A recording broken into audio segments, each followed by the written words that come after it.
and welcome to the latest B2B Breakdown. So in 2023 alone, LinkedIn has introduced over 200 new features, which is crazy when you think about it, many of which impact content creation. So with a rate of release like that, it's easy to miss stuff all the time. And even if you are all over LinkedIn, which Stacey and I are. So firstly, I just want to say thank you so much for joining us. And if you are listening, just to pop something into the comments. Sorry, I've just completely taken your script there.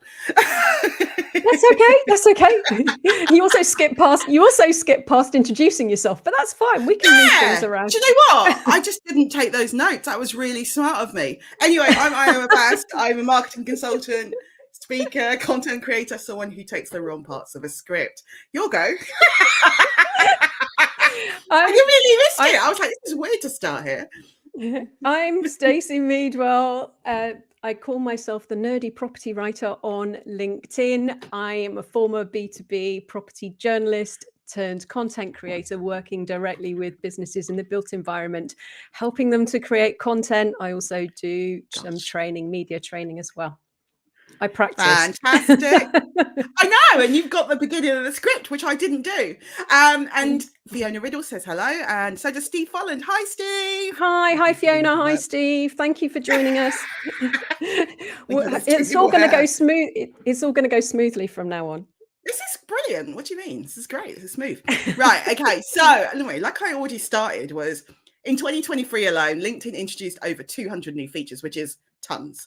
And I go on LinkedIn a lot, and I don't even know them all. I don't think anyone does, but it's worth knowing Kevin Turner actually, or Kevin D. Turner, who actually does list them all, which is always really useful to see.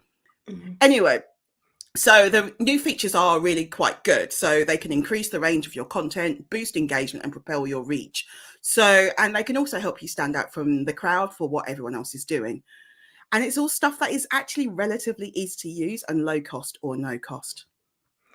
Which is key, I think, here. Our format, if you've joined us before, you may notice that we've got a slightly different format. We normally focus on 3 questions and discuss those.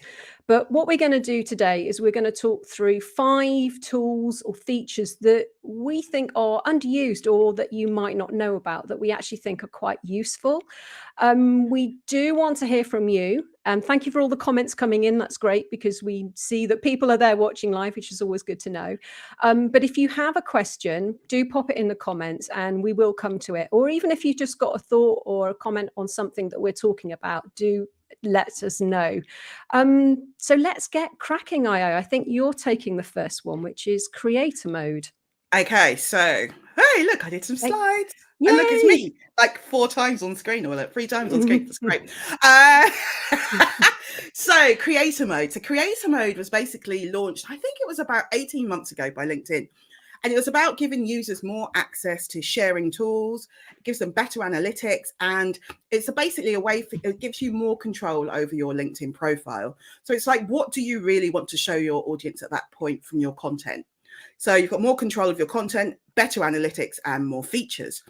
And in terms of how you find it, the way that you would find it as a user would be you would view your profile and then go to the kind of arrow that has your profile. And then you could click a toggle on or off for creator mode. But actually, LinkedIn are changing that this month. So it's all going to be slightly different. But I'll come to that in a second. But in terms of looking at the slide, some of the stuff that you also get, you get like this featured section here, which I've got the top of mine, which I've created some little kind of squares from in Canva to make them kind of work really well.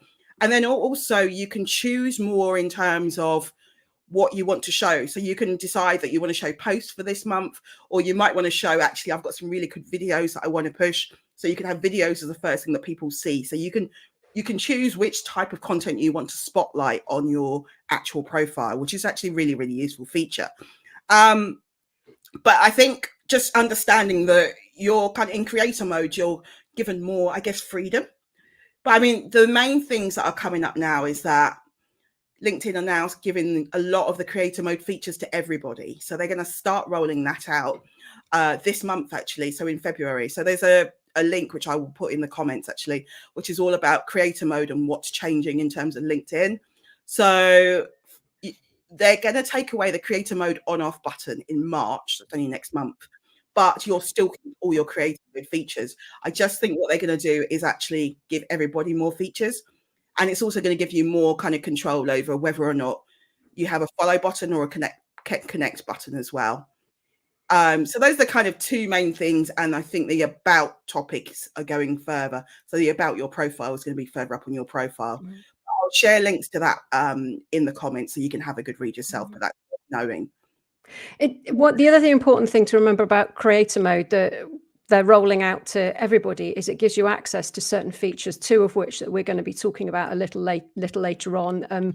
These are things that you could do that you could only do if you had creator mode switched on, but everybody's going to have access to them. But I won't sort of steal the thunder of what we're going to talk about a little bit later. Okay, so moving on from that, we've got, so after creator mode, the next thing to talk about is actually the events tab. So the events tab is, I think, is the main bit of where you can find most of the hidden features of LinkedIn. So you find it by going to the homepage on LinkedIn, scrolling down, and if you have a look, there's a left-hand column, which has got lots of stuff like, it has a thing which talks about recent events that you've been involved in at top. So either you've been involved in or you've signed up for, and you can find those easily there.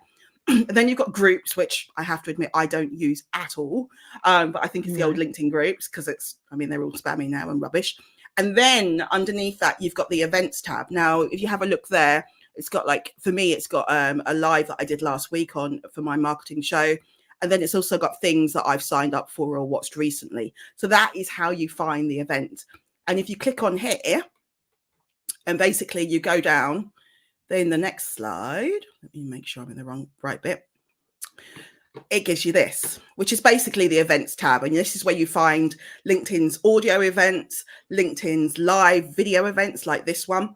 And also, if you're running events off platform, you can also create a LinkedIn event that links to that as well. So you've got kind of 3 types of events that live in this area. And it's just worth knowing that this is here. I think this is one of these kind of features that is on your profile, but you may never even know it's there. I mean, if you did know it was there, let me know, or if you didn't, if this is news to you. But there's this whole kind of world of events in LinkedIn, and it's worth knowing how to access them and how you can find more stuff.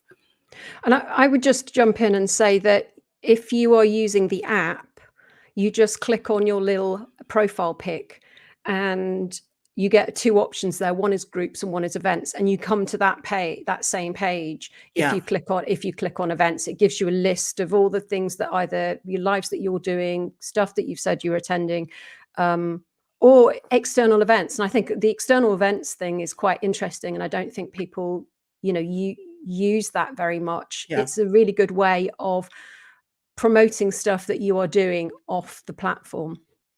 Yeah, exactly. And I guess if you see that as another promotional channel, so you could add your events to it as another way of just finding more people who might be searching if you're looking to attract more of an audience or to engage with more people. So yeah, I do think this events tab and external events is definitely underused. I agree with you. Okay, so what's next? Next is, while we're talking about LinkedIn events, I want to talk about LinkedIn events. It's not a surprise. It's not a surprise feature if you're watching this because you are watching a LinkedIn event, but you don't see many of them popping up. And I think they're very underused. So many events at conferences are pay to play now. And they're often quite a lot of money as well.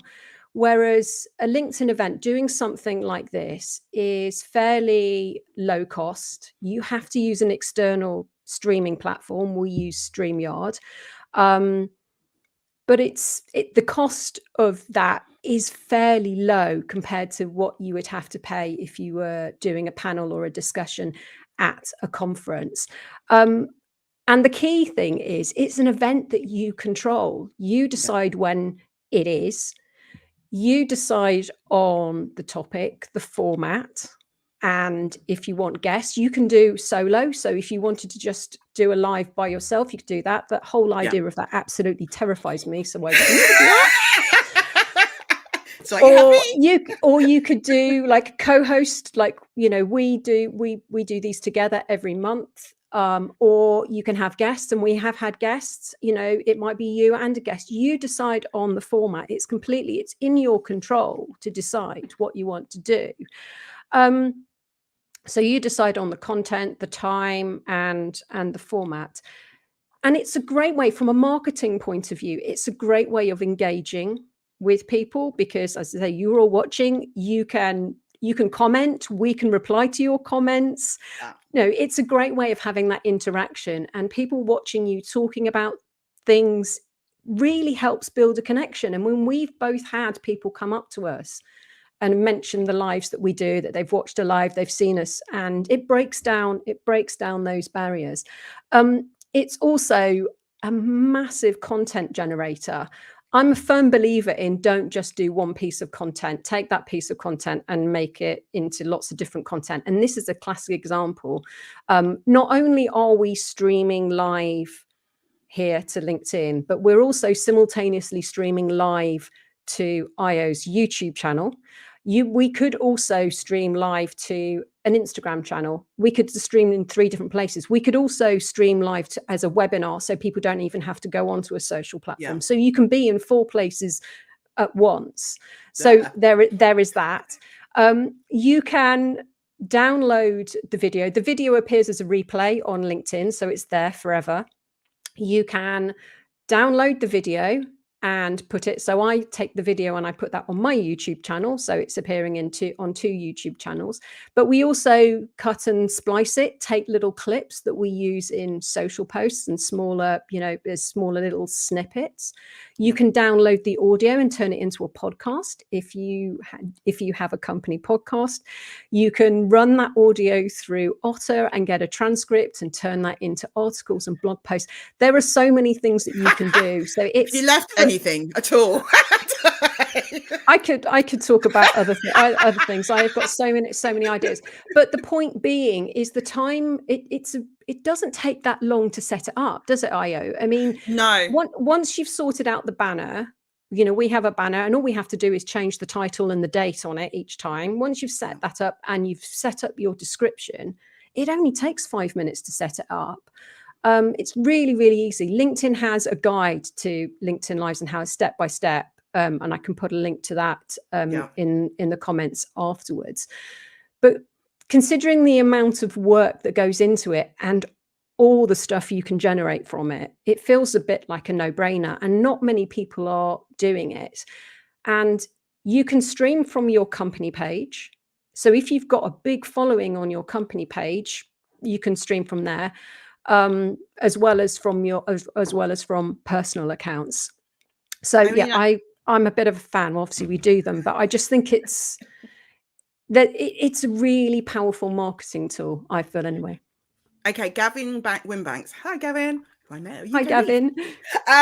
So he's asked us what streaming services we use to do this live. So we use StreamYard, which is a couple of £100 a year, I think. And it streams, and you can stream live into LinkedIn, YouTube, lots of other things.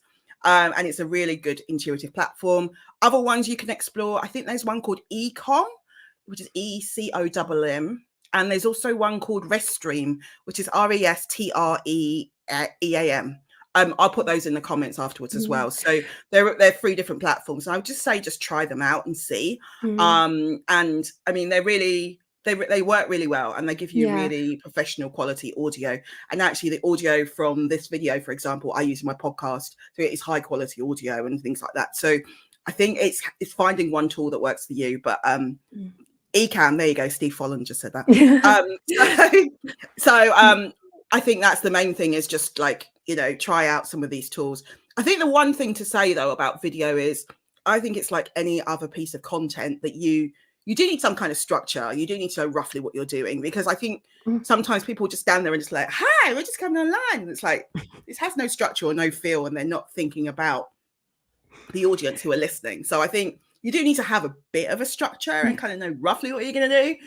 Which is kind of ironic saying that, considering we messed up the start of this. Yeah, but that involves me reading, so that never works. But we do have a structure. We do. I have notes. Yeah, we do plan, and I think it is a really important point is to know, plan out your lives like you would any piece of content. Yeah. Yeah. And do we want to move on to audio events as Actually, something? maybe I think before we do, let's answer. April Bolton's just asked a question, which I think is actually sorry, April. Sorry, I just saw it. It just said, "Is there a way that LinkedIn Lives to now show how many people have signed up to it?" Yes, there is. What you do is you have to go into the event on LinkedIn, and then if you click into the event itself and you click on Manage, there is you can see who's there, there's a networking tab which shows you everybody that signed up for it. To see so you can see how many people we had 52 or something, didn't we, today, right? 55, so we can see everybody's names and everyone who signed up. And there's a couple of things you can do as well through that Manage tab, is that you can email every single person in that network, regardless of their first, second or third connections, if you go in via that Manage tab. And then you can post event, for example, I tend to send out an email which sort of says, in case you didn't make it, i.e. if I don't see your name in the comments, because we can't always tell precisely who's watched, I send a quick email with the link to actually rewatch the live. So in case someone's missed it, they've got the link directly. So I think there's stuff like that you can look at and do. And then also in that Manage tab, there's also some really good analytics as well. So you get to know watch times, key kind of people that have watched it, not people, but their levels, their seniority, and some of the key firms as well. Because we look at that in a couple of days later, don't we? And see, are they the right types of people we want watching and things like that. And the thing to remember is that because it lives on, it accumulates views. And sometimes we don't get a huge amount of people watching live. Sometimes it's difficult because people have got busy diaries and stuff to actually be there, but people will catch up and watch the replay, and it tells you how many minutes have been watched, how many people have watched the replay. So it's not something that's just just there for the moment. It's something that lives on the platform, and obviously on YouTube as well, because we're streaming there. And we've got a couple of lives, and you've got a blog as well, haven't you, about LinkedIn Lives and how to get the most out of them. And I think we'll put some links to those in the comments. I've got a lot of comments and links to put in, but we'll do that at the end. Yes. But the other thing to kind of mention is sometimes when you first do that event post when you're setting it up on, say, StreamYard, and it pulls it through to LinkedIn, the reach can be really low. So you just have to be aware that you will have to do more stuff to get people to attend and know what's going on. Yeah. So you're just making sure you're doing separate posts that link into it, and that you are inviting people directly as well. Because I think all of that just means that you get more visibility. So you really do have to push them a bit more, and just be mindful that for some reason your awareness is diminished, isn't it? Yeah, I think basically what LinkedIn does is, because you're using an external platform to stream onto LinkedIn, it treats it like a web link, and LinkedIn doesn't like web links. But even though it's a LinkedIn event, it kills the reach. And we found actually inviting people is the best, actually sending out invites. And actually there's a bonus to that, because it's an opportunity to get into people's notifications by sending them their DMs. Get into slide into their DMs. DMs, but it's an opportunity. Well, I think it's more you get a notification to say you've been invited, but it's an opportunity to kind of to send a notification to someone, invite people. So there's a bonus to that as well. Do you want to talk about audio specifically, Ayo? We have one more question, which I think we should probably just cover I'm missing off. the questions. Right. Pay attention, Meadwell. It's another April question. So awesome. Thank you. Do you think it is better than Eventbrite? I think they're two completely different tools. I think Eventbrite's about signups, really, isn't it? And all of that. I wouldn't say that the LinkedIn stuff is anywhere near as good, to be honest, in terms of signups and capturing people. But, Eventbrite is a very different tool in terms of how I see it, and events and event management. The thing I would say about LinkedIn events is, if you've already got a big network here, and when you go live, it pops up in people's streams that you're going live. Yeah. Whereas if you're doing something off platform, when if you've got big mailing lists and stuff, you can obviously promote it that, and we always promote it through our own newsletters. But if you've already built up a presence or you're building up a presence on LinkedIn, it can work both ways. It can be a good way of kind of connecting with your existing network, but also help you build up your network on LinkedIn, I would say. Network and LinkedIn. Yes. Yes. So no, that's true. Anyway, so now we're going to also, the next kind of type of audio event that you can have is actually LinkedIn audio. So, which again, I don't think many people know about. No. It's basically, I guess it's like LinkedIn's version of Clubhouse, if you remember back to like 2 years Does ago. anybody remember Clubhouse?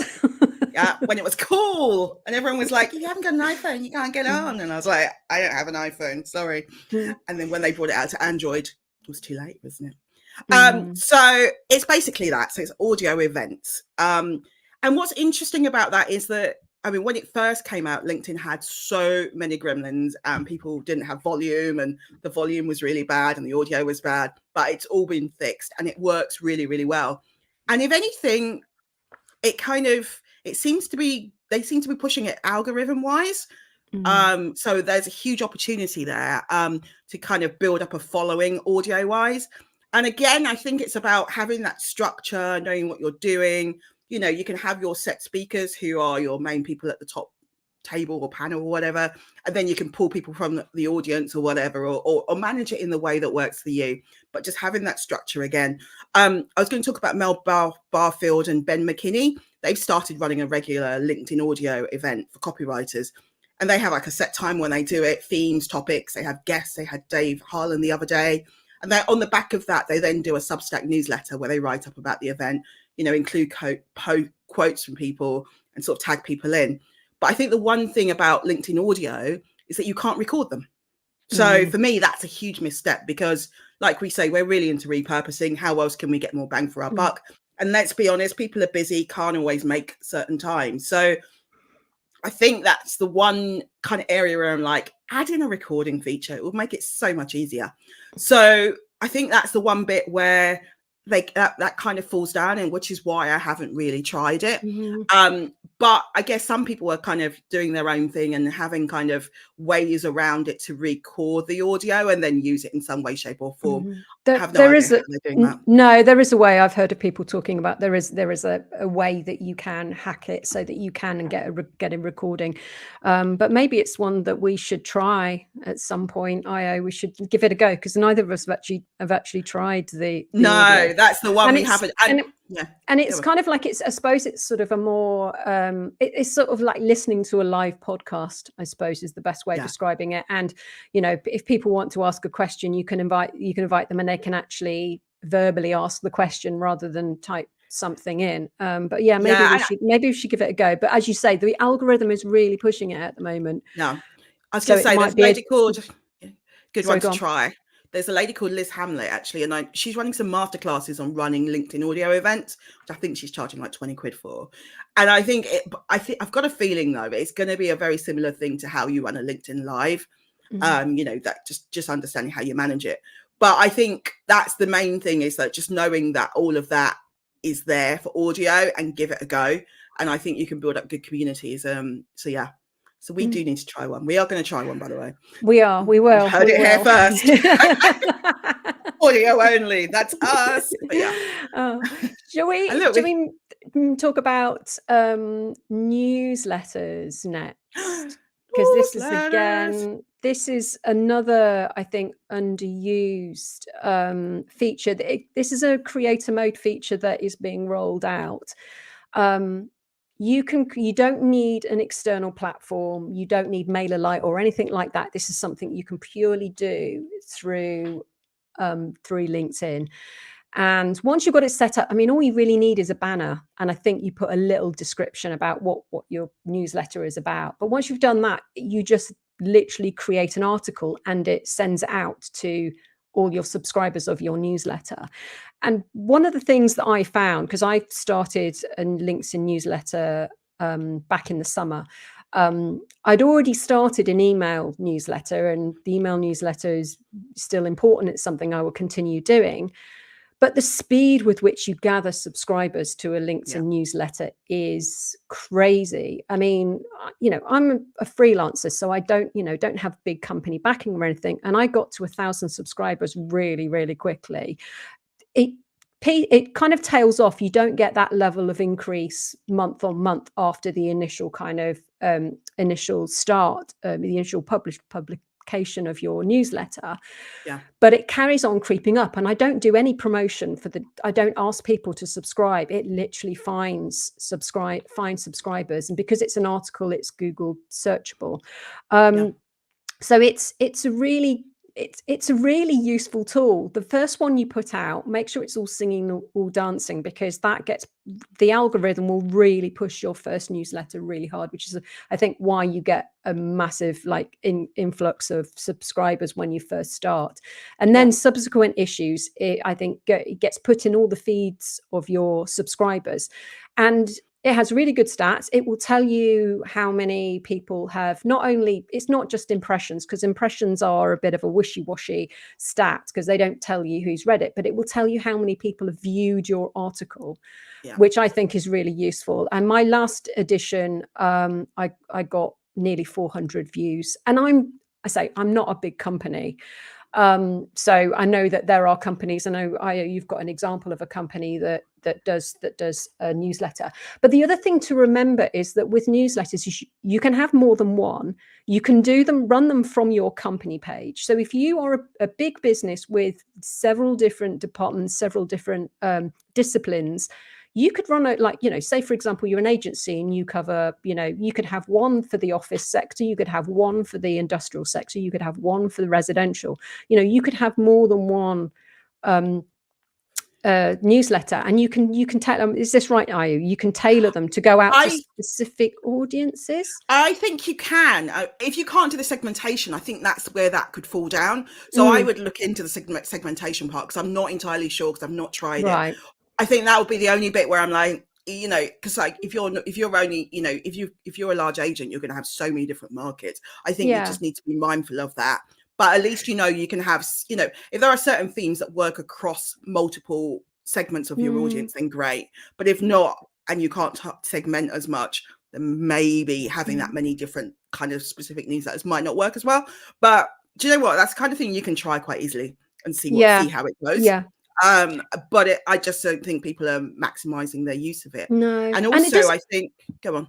Sorry, I was just going to say, it doesn't have to be loads of extra work either. I mean, spoiler alert, I don't actually create new content for my LinkedIn newsletter. I take the content from my email newsletter and I repurpose it for my LinkedIn newsletter. There are certain bits that are only on my email newsletter that are exclusive to the email newsletter, so that subscribers to that are getting something that nobody else gets. But I literally repurpose it. It's nothing I haven't already created. In fact, actually, my email newsletter goes out twice a month now. And what I do is I combine the two into one LinkedIn newsletter. But yeah, I think it's just you've got a captive audience. If you've got a big network, they're all there. And I think that to really emphasize the whole newsletter thing. So I think for my own kind of mailer-like newsletter, I have, say, 250 subscribers. For my LinkedIn newsletter, which is basically the snippets version, just a shortened version of that, which actually my virtual assistant mainly puts together for me as a draft. I go and do a minor edit. It takes me less than half an hour to do it. I've got 1,500 subscribers. So, it's a big difference. And also it's the same content. And I think you've just got to kind of sit there and go, I've done this piece of work. How else can I get it out to my audience? And I think the LinkedIn newsletters are really underutilized. And also, I think you've got the whole thing of loads of property firms and companies have already got their own newsletters. Why not have one on LinkedIn? It'll be really easy. I'm just going to talk about the example, which is actually Bureau Happold. So Bureau Happold, engineering firm, global engineering firm. They've got 200,000 subscribers to their company page, but they also do a monthly newsletter, which is basically a roundup of what happened the month before. Really easy, small 50-word snippets with a link to their kind of story on their main website. And it's just lots of little snippets of stories. They put that out once a month. They've got 66,000 signups for that newsletter. So can you imagine that? It just means everything they've posted or done in that previous month gets another hit, another kind of bite of the cherry, as it were. And yet it's just a way of kind of engaging and just giving yourself another chance to engage with your target audience.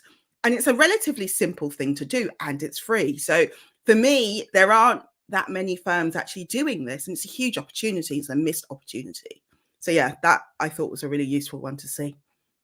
Yeah, it's great. We're both big advocates. And IO was trying to get me to do a LinkedIn newsletter for ages, and I resisted and resisted and resisted. And then, of course, I did one and went, oh, wow, this is amazing. Isn't this brilliant? Look how great this is. And I was like, told you.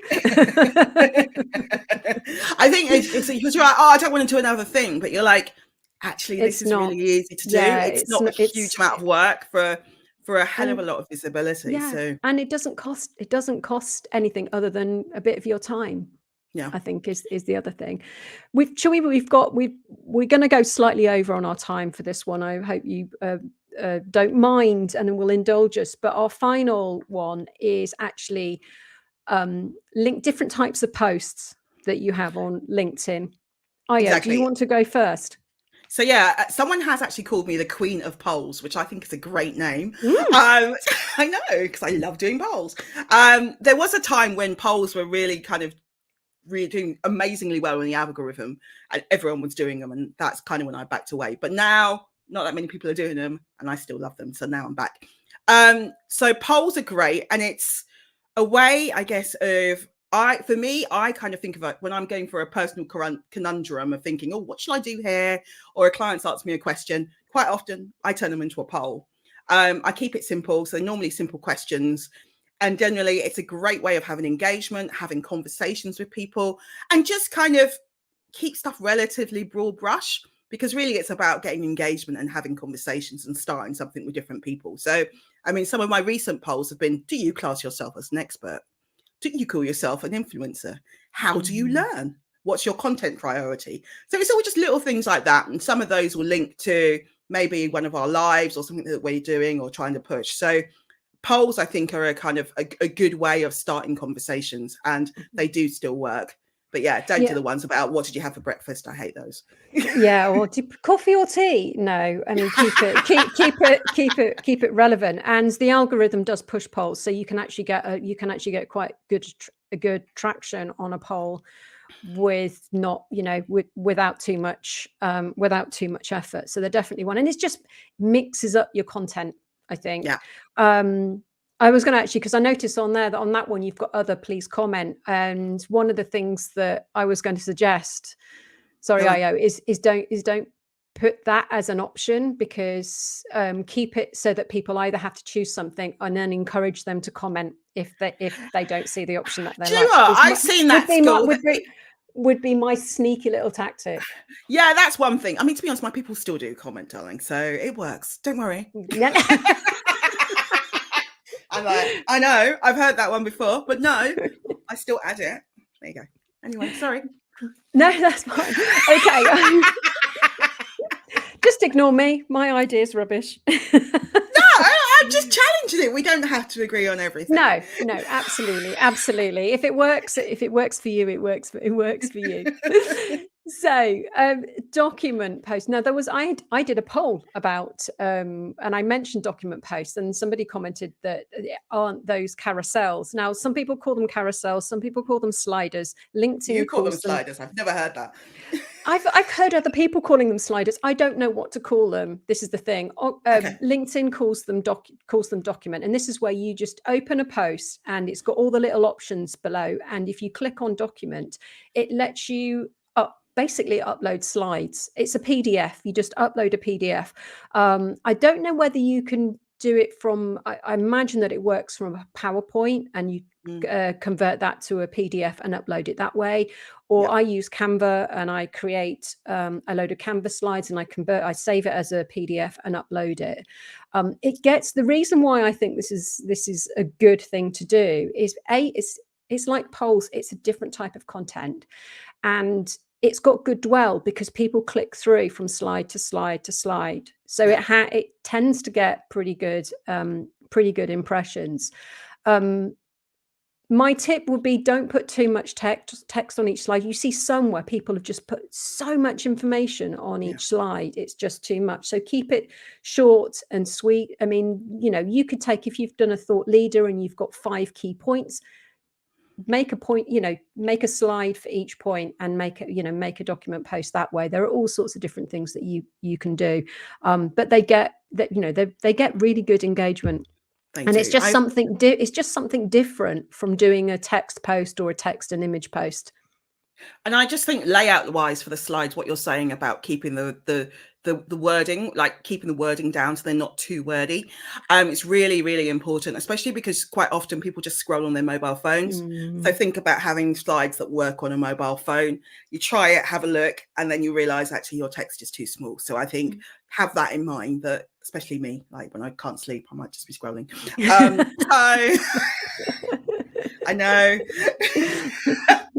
So yeah, and then the final one we've got is kind of events, isn't it? Which we've already kind of covered quite a lot, and just making the most out of those events. Yeah. I mean, has anybody got any? We've already answered some questions. Has anybody got any questions before we finish up? Drop it in the comments now. You have a few. Speak now. Speak now or forever hold your peace. If you do miss us before, if you do have something that you think about afterwards, just drop it in the comments, and we'll always come. We will come back to you. I mean, I suppose the other thing I was just going to mention is video. I mean, everyone bangs on about video, but video again is still. I've seen more and more people are using video. I still don't think it's used enough. And some people are doing some really interesting things with video. There are some firms that are doing some really great sort of almost TikTok style video content. That is it's just a really different. They're presenting buildings and presenting information about their business in a really interesting and innovative way. Come on, you can do it, darling. In an innovative way. So yeah, don't dismiss video, and it doesn't have to be really, really polished. As long as you've got reasonable sound and reasonable, people can see you and they can hear you properly. And I think that's the thing. And you can definitely, you can just like basically, get some little mics for your phone or whatever, or just use your mobile and decent lighting, and you'll be fine. And I think that's the thing, is like, it's just finding ways to engage and show who you are. And I think there are more and more that people can do. I think we may have some questions. Let me have a quick look. We've got some nice comments, really insightful. Thanks Alana. We've got Sharon. I like this one. Lana says, oh my God, yes, please. Advice on how to utilize polls for my company, which is super useful information. I think for companies, I would just say they don't use them enough, polls. And if you can just ask questions. If you're about to put out a report on sustainability, ask a question around sustainability. And then you can trail that you've got a report coming out. So there's loads of things you can do. It's just, how can you ask questions? Yeah. What do you want to know? Yeah. But I think, as Io said, keep it fairly simple. I mean, the other thing actually is it doesn't give you that many letters to use on each option. So sometimes you have to be quite creative in, you can't like have a 2-sentence. It's like 30 characters or something, isn't it? Something It's really, really small. So you might have to play around with what the text that you put on each poll button. It doesn't give you that much space, unfortunately. Okay, so Frederica has a question for us. So what would you class as too much text on a single carousel page, i.e. more than 1 or 2 sentences? I'd say normally it's like 1 sentence, isn't it? And it's not even a 1 full sentence. It could be. I mean, I would say it depends on how long your sentences are. That's true. Because I've done slides with 3 sentences, but they've been fairly short sentences. So I just, because I've done one recently. Yeah. So I mean, less is more, I would say. But then you don't want a document post that's about 35 slides long, because that's the other thing to remember, because people get bored clicking. So keep the number of slides down. And if you've got so much information that you're either going to need 35 slides, then maybe do more than one document and sort of theme it around. You break it down into smaller chunks and do it that way. Cool. Fiona Riddle says, you said LinkedIn doesn't like links. Yeah, web links. It doesn't like LinkedIn. If you put a web link in a post, it won't get the same amount of reach as a post without a link. Sadly, that is true. But I mean, but then it's interesting because some people are kind of like saying, well, I put my links in anyway because I need them. And you know what I mean? I think it's what your goal is. And yeah, I mean, I still put links and stuff. I'm kind of like, I think more about the user experience and like not having to click through and find stuff. So for me, I mean, from LinkedIn's perspective, they want to keep people on the platform. They don't want you sending people off to your website or somewhere else. So that's, I don't know this for sure, but I imagine that's why they curb the reach of posts that have got a web link in. But yeah, test it. If you do post without a link and do post with, then I'm sure you'll see a difference. But it's always been that way. There are various hacks that I'm not sure whether any of them work. Some people say publish a post and then go back in and edit and add the link. Some people say put it in the comments, but there are issues and problems with all of those. But as Io says, sometimes you've got to do what you need to do, Gav. You just got to do it. I mean, I like to promote, I promote my email newsletter. And so, yeah, that's always going to have a link in it. And those posts never do as well. Any events, when we do posts about these LinkedIn lives, they never do as well as a post without, because it's classified as a web link, unfortunately. So yeah, we've got lots of people saying thank you so much. This has been brilliant, very nice. Look. And Alana's kind of asked a question about the links in posts, which we kind of answered. So I think we've already done that. Lorraine said, just think about more and more videos are presented in portrait mode like Insta now. Yeah, that's an interesting trend. I don't know, does it work as well in LinkedIn? I'm not sure. But then sometimes I'm like, sometimes it kind of just stands out from other stuff. So why not? So there are rumors that they're going to bring their stories equivalent back again. Because remember when they launched, like Instagram stories and Facebook stories, LinkedIn did their own version of that for a while and then got rid of it. And there are lots of rumors that they're bringing that back. And obviously that's where the portrait will come in, I imagine. Hopefully, because that was actually quite fun. Yeah. And although it's interesting, I saw something recently, the TikTok are starting to push landscape videos, which so it's, it's everyone's kind of I wish they would just all have one format that worked across all of them. Sadly, it's about shareholders and getting dwell time, isn't it? So that's what they're all driven by. So there's nothing else we can do. Right. No. Okay. We have no more questions. So yeah. Thank you so much if you watched live. Thank you if you're watching the replay. Say hello in the comments and put #replay so we know you're watching the replay. Really appreciate all the comments and questions. And we are going to be back on the 22nd of March. I didn't double check that date. I think it's the 22nd. Something like that. March. It's not the third week. Yeah. No, it's the week. It's the Friday after MIPIM. That's the way we think about it. So yeah, we'll be back then. We haven't decided on a topic yet. So if you have any ideas of what you would like us to talk about, then drop us put it in the comments or drop us a DM. And if you don't already follow or you're not already connected, then please do connect, follow. Be great to have you along. Awesome. Brilliant. And thanks so much for joining us. And yeah, we look forward to seeing you soon. Take care. Bye. Bye.